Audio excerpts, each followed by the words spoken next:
Hey everyone, today I am going to interrupt my October series to go over an extremely sad reality that still exists today all over the internet. What happens when you type in, is it possible to fully recover from OCD? What comes up? The unfortunate myths, why the nuances matter. This is exactly what happened to me. When my OCD became chronic, I had mild OCD pretty severely from ages of 18 to about 26. Then I got really kind of mild severe and then absolutely chronic severe in 2019. And then 6 months later, I was in the mental hospital and I did not want to live anymore. So when I typed this into the computer, and I remember seeing this myself by these large organizations, the largest organizations in OCD and anxiety, these people probably mean well, they're well-intentioned. I'm sure we'll be able to hang out and go have a beer or go for a hike. When it comes to this, I understand where they're coming from, but it's completely incorrect, and it holds so many people back, and it made me feel extremely hopeless. I know that's not their intention, but this is the reality. We have to be brutally honest about what happens. Before I go any further, please reach out if you are stuck, if you've been working with someone just doing exposures, if they've never mentioned beliefs ever. OCD is a belief disorder. How are you going to expose yourself out of fear, the fear of it coming back, the fear of it, oh my gosh, you have to manage symptoms, but what if it comes back and it gets worse, etc. There is more to life than that. You can recover. You can go further than that. You can reach where we have. There's no absolute guarantee because that's part of the risk taking in fear of fear. Let's jump into it. Phil@OCDrecovery.com. Again, that is Phil@OCDrecovery.com. We work all over the place, 70, 80, 90 different countries. Every time zone you can imagine I have worked with. Let's jump into it. So when you type in, is it possible to fully recover from OCD? This is what it says. Though OCD is considered chronic, there is no cure. Correct. Recovery and cure are not the same. With the right treatment, anyone with OCD can learn to manage their symptoms so that OCD causes less distress and interference over time. Managing your OCD symptoms can greatly improve your life. That is not recovery. That is coasting for many people, and part of the process with putting up symptoms as you're changing your belief, but that's not the way it is. Take one of my fear patterns, sensory motor. 24/7 awareness of my blinking, saliva, other awarenesses landed me in the mental hospital, had the police come to my house numerous times.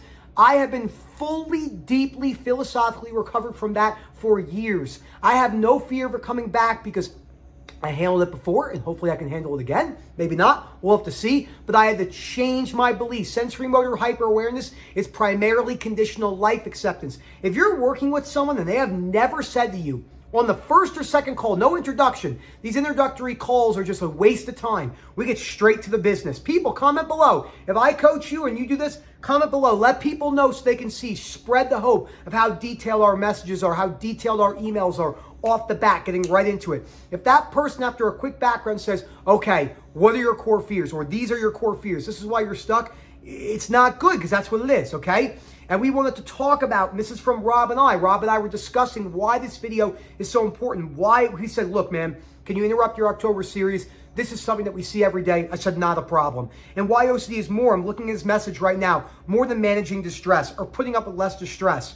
And highlight, as we talk about, this is exactly what comes up at the very top when you put this in. Think about how hopeless you would feel. Ready? Think about this, right? And again, I know the people that put this stuff up, this is not their intention. Their intention is not to make you feel hopeless. Most people who work with OCD have no understanding of OCD because they don't have chronic OCD. Not having chronic OCD and trying to work with OCD, it's not that you can't provide the basics, which is good. But it's similar to me being a World War II historian and trying to explain to someone who stormed the beaches of Normandy what D-Day was like. And he says, were you at D-Day? Did you go to that with me? No, but I know everything about it.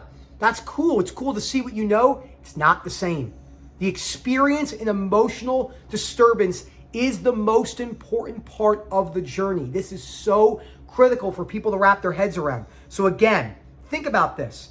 With the right treatment, anyone with OCD can learn to manage their symptoms. Yes, managing their symptoms is a critical part of the recovery process so that OCD causes less distress and interference over time. Correct.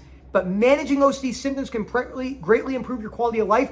They just stop right there. And this is from 2022. This isn't even 2 full years ago. If this was me, it would say this. Though OCD is considered chronic, there's no cure. There's a difference between recovery and cure. Cure and recovery is where you really can't tell the difference 99% of the time. Can't even tell the difference. I had sensory motor OCD. And I'm even better than I was before because my beliefs are different. With the right treatment, you can learn to manage your symptoms with less distress and interference over time, as you start to break down your beliefs and change your behaviors and get yourself to recovery, which is baseline peace, where you're not neutralizing, you're not thinking about, I have to maintain this mantra, I have to force these exposures, I got to do these things. All key parts of the OCD and anxiety recovery journey, but it's much more than that. You can go further. You can get to where we are. The basics matter. Breaking down your beliefs, changing your behaviors, realizing when exposures are necessary. Exposures aren't necessary for a lot of people and they run their course very quickly.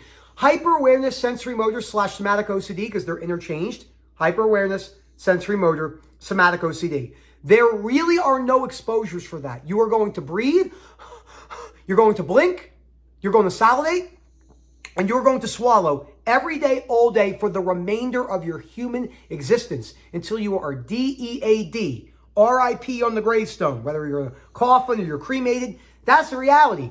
As long as you're not avoiding anything, life is your exposure. You hear this, right? Let's say right here, this is a straw. Okay, this is why it's so important, why people feel so distressed. And this is just one example of millions I can go into. Well, take the straw and breathe for it. It's like, yeah, but you're trying to do that to make yourself habituated to the sensation. It's not inherently bad, but that's not the purpose of recovery. The purpose of recovery is, even if I notice my breathing on and off forever, it's not the end of the world. Yes, it's not what I want.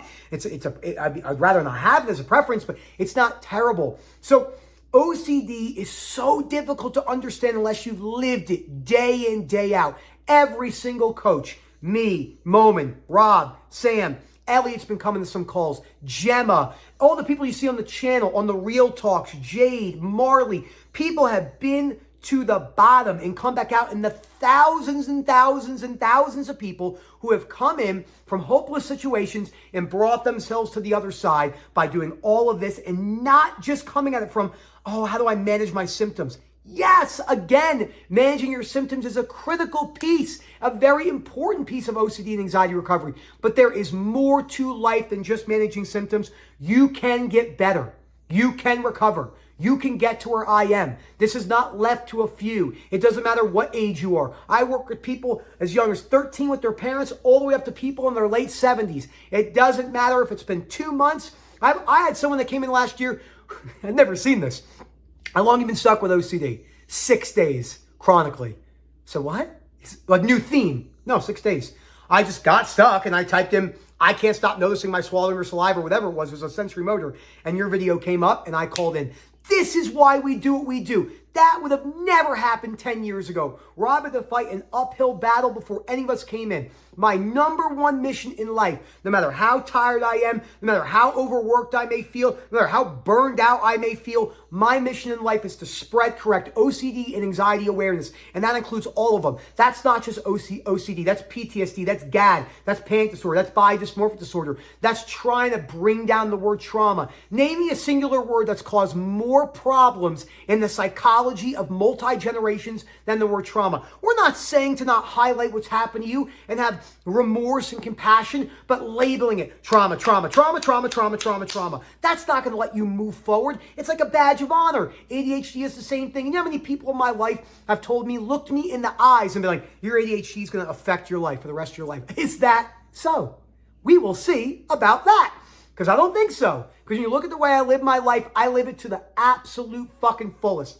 Everything with OCD, everything with my business, all the hiking, gym in the morning, maintaining a marriage, a good communication, good sexual relations, good compromise, walking my 2 sleepy dogs that are behind me right here, living my life. You see how happy I am? You see this? Do I walk around like this all the time? No, it's hard work. Working with OCD is hard. That's another reason that people say, why don't more people want to do what you do? Because it's difficult. Working with OCD all day long is tough. It is a mental roadmap. It's like I'm being landed on the psychological battlefield every single day dealing with people. I don't know what I'm going to deal with. I don't know what cultural backgrounds I've had instilled in them. I don't know what beliefs, but it doesn't matter because I'm going to do my job and try my best with Rob and everyone else in the team. Phil behind the scenes. Phil is incredible. I say that in Phil does things that no one even sees. All the other people that have helped up, all Maha stuff, everything, every YouTube video, all the people who have given reviews.